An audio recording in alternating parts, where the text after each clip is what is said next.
पवार, आपण पाहत आहात लोकशाही मराठी बुलेटिनच्या सुरुवातीला महत्वाची बातमी. राजकारणाची पातळी घसरली. काँग्रेसकडून सुनेत्रा पवारांवर बोचरी टीका करण्यात आली. गुंगी गुडिया असा सुनेत्रा पवार यांचा उल्लेख करण्यात आला. काँग्रेसच्या ट्विटर हँडलवरून सुनेत्रा पवार यांनी ही टीका केली आहे. काँग्रेसकडून सुनेत्रा पवारांवर बोचरी टीका करण्यात आलेली आहे. गुंगी गुडिया असा उल्लेख करण्यात आलेला आहे.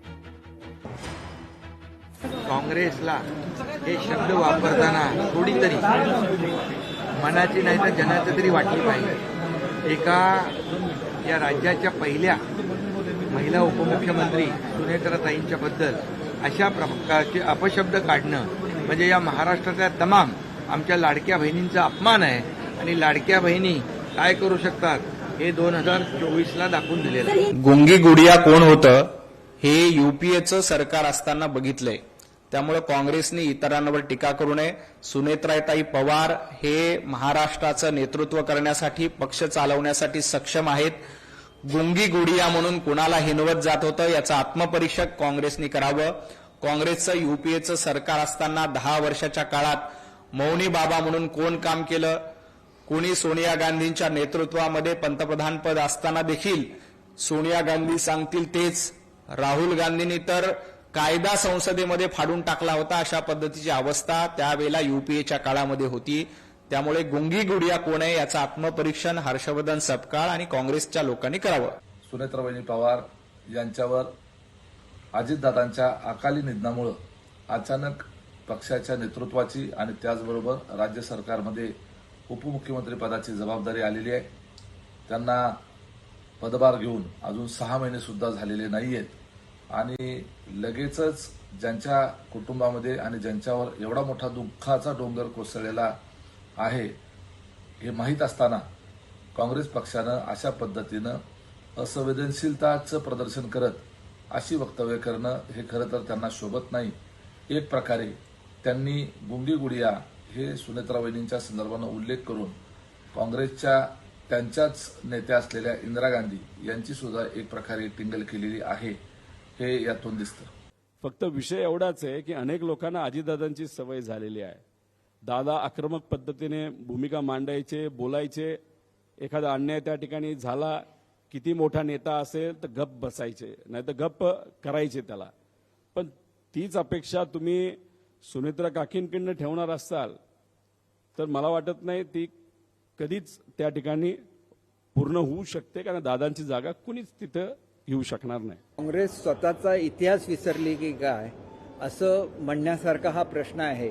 कारण स्वर्गीय इंदिराजी ज्या वेळेला पंतप्रधान घडल्या त्यावेळेला त्यांना सुद्धा गुंगी गुडिया म्हटलं जात होतं. परंतु अतिशय चांगले निर्णय त्यांनी घेतले. बँकांचं राष्ट्रीयकरण केलं, तनखे रद्द केले, 20 कलमी कार्यक्रम आणला आणि जगातील अतिशय पॉवरफुल अशा महिलांचा ज्याला उल्लेख होतो त्याच्यामध्ये इंदिराजींचा उल्लेख होतो. हे काँग्रेस विसरली का? आणि त्याच्यामुळे गुंगी गुडिया म्हणणं हे एका अर्थाने महिला नेतृत्वाचा अपमान आहे आणि त्यांनी तो करू नये अशी माझी त्यांना विनंती आहे. आपल्या सगळ्यांना माहिती आहे की राज्याचे दिवंगत उपमुख्यमंत्री अजितदादा पवार साहेबांच्या सुनेत्रा वहिनी जरी पत्नी असल्या तरी सुनेत्रा वहिनींचं खूप मोठं काम, सामाजिक काम यापूर्वी या राज्यामध्ये राहिलेलं आहे. आणि निश्चित प्रकारे ज्यांनी कुणी असं हे केलं असेल त्यांनी जाहीर ह्या राज्याची, सुनेत्रा वहिनींची तर माफी मागावी, परंतु राज्यातील माझ्या महिलांची माफी मागावी हे आपल्या माध्यमातून मी जो टीका करणार आहे त्याला निश्चित प्रकारे त्यांना सांगतो. त्यात माझे मित्र आणि या राज्याचे कृषी मंत्री भरणे मामा यांनी याचा तीव्र शब्दात धिक्कार केला पाहिजे. अशांचा तीव्र शब्दात धिक्कार करण्याची आवश्यकता आहे. कारण त्या काळामध्ये इंदिरा गांधींना सुद्धा गुंगी गुडिया असं म्हटलं होतं आणि त्यांनी पुढे काय करून दाखवलं ते आपल्याला माहिती आहे.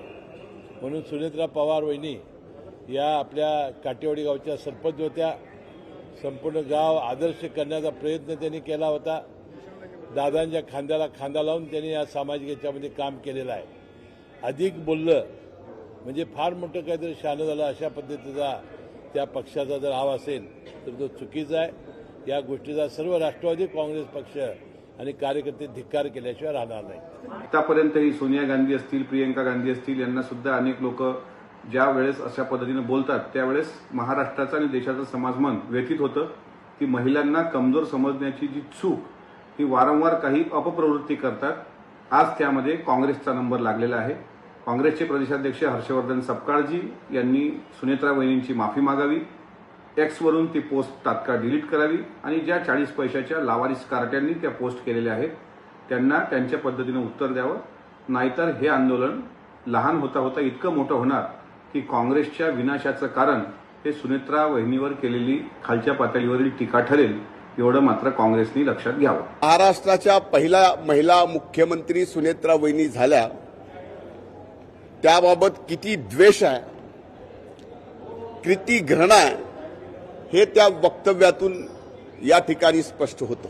तर स्वर्गीय इंदिराजी ज्यावेळेस पहिल्यांदा देशाच्या महिला प्रधानमंत्री झाल्या त्यावेळेस त्यांच्या बाबतीतही असंच वक्तव्य तत्कालीन विरोधी पक्षांनी केलं. त्याच्यापेक्षाही चांगला अनुभव येणाऱ्या काळात या महाराष्ट्रात आमच्या नेत्या, या राज्याच्या पहिल्या महिला उपमुख्यमंत्री सुनेत्रा वहिनी या ठिकाणी करून दाखवणार आहेत. लोकशाही मराठी ऐका, पहा, जागरूक रहा.